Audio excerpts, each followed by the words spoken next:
Hi everybody, I'm Bill Whittle, and this is The Firewall.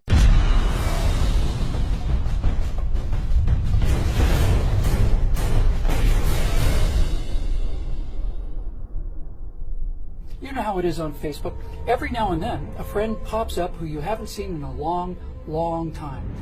I had one of those friend pops just the other day, and so I went to her page to see how she's doing, and it's just fine and nothing new. But she did have one of those interminable political pictures, though, and while I've seen a few that were really dumb, this one was in fact in line for the prize. And I about let it go, because otherwise you'll go mad, when I realized it was a share from a Facebook page called Being Liberal, which has over 1 million followers. So here's what Being Liberal proudly posted as a nugget of liberal political wisdom.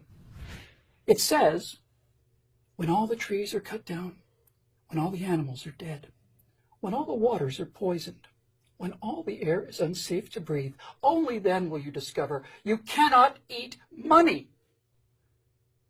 You know, I'm sorry, I just have to take a swing at this.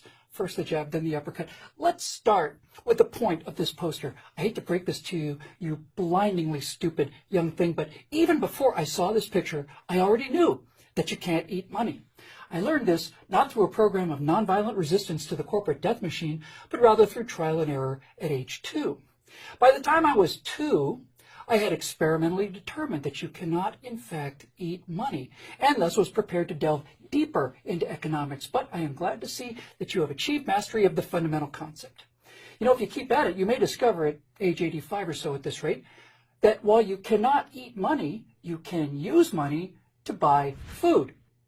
Now, that money could be pretty seashells or shiny pebbles, gold, paper, binary digits, or cigarettes, but as long as there's money, it is useful in order to buy food in a way that not having money is not useful. I'll note in passing that not only are the trees not being cut down, but there are in fact more forest areas in the United States today than there were 100 years ago. In fact, there may be more today than before the Europeans arrived in the first place. And the animals are not all dead. I saw an animal on the way to work today.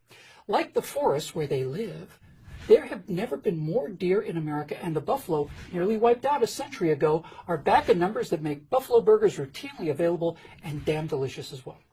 The waters are not poisoned. They used to be.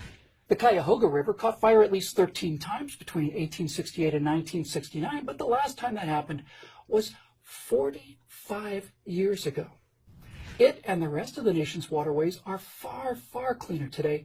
You'd have an excellent point with that sign if you were, your own grandmother. Likewise for the air. All those belching smokestacks, it's all very 20th century. The air is much cleaner here in America than it used to be. It's cleaner in all the places where we value money. Capitalist countries, Leftist countries, the kind of place that you people like so much, are indeed filthy. China's air pollution is so bad that it makes up 1/3 of the air pollution in San Francisco. But that's because the left values the state over the individual, and the Chinese state wants the money from a manufacturing economy, and the Chinese individual, as usual for the last 5,000 years, can just go pound sand. Now, to the bigger point, namely, you people over at Being Liberal, and all the rest of you who call yourself liberals, are not liberals. This isn't liberalism. This isn't even leftism. It's infantilism. It's the philosophy of children, because that's what you are. I know you feel very brave holding up that sign, speaking truth to power. You have no right to feel brave, because the risk of anything happening to you with that sign here in America is. Now, on the other hand, you see this guy? That is an individual risking his life to fight the armies of socialism. He's a hero, and you're not. That took courage.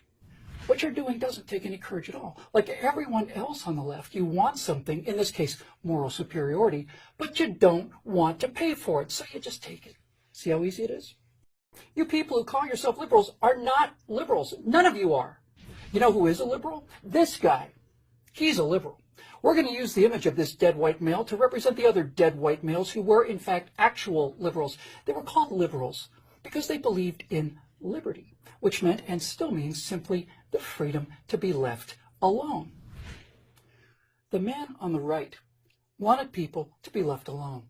He believed in private property, strict limits on the power of government, freedom of speech, private ownership of weapons, and was the founder of the Democratic Party, the woman on the left wants the government to take care of her health care, birth control, housing, food, and transportation. She's a collectivist who hates private property, wants to expand the government into every aspect, not just her life, but yours as well. Believes in speech codes and political correctness, wants guns taken away from honest American citizens, and is the inheritor of the Democratic Party. The man on the right spent a lifetime of study, debate, and reflection trying to determine the nature of man, his history of rare success and frequent failures, and with his fellows spent a lifetime trying to devise a realistic formula for the pursuit of happiness. The woman on the left likely doesn't know who the man on the right is.